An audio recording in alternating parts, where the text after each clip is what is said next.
All right, our goal, we need to become a lot more explosive team. That means that, yes, I need to spend some time on getting them bigger, that first block.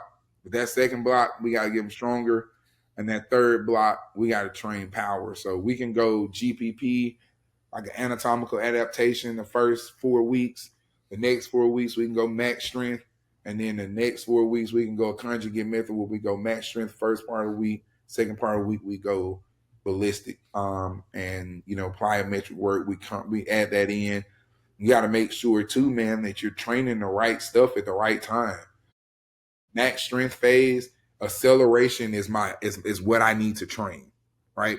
So in those strength days, if my lower body is if I'm squatting, like I need to make sure that I'm getting that sled work, my acceleration, my projection work during that phase. When I get to my power phase where it's lighter weight, we're focusing on trying to shift that force curve, man, like my biggest thing I'm working is plyometric work, top end mechanics, high velocity things, because it is married to what I'm doing in the weight room. The healthiest season I've ever had from a sport was with women's basketball at Grambling State University, because they married practice and the off-season program they were doing to the weight room. So when I deloaded them in the weight room, Coach Murray and Coach Diaz, man, they were awesome. Coach Pierre, man, like those guys, like that, they did an awesome job.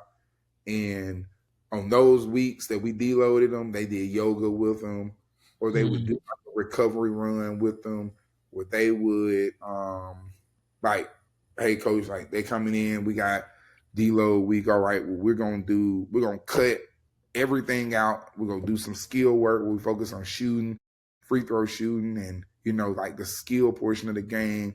It'll only be for like 20 or 30 minutes. And then, we'll send them out. And then the next week we can get back to it.